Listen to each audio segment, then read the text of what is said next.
Fedakar, mücadele, tercihler, kenetlenmek, sevginin zirvesi.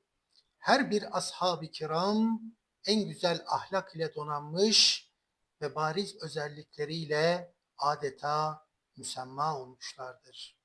Hazreti Hamza radıyallahu anhu cesaret ve yiğitlik.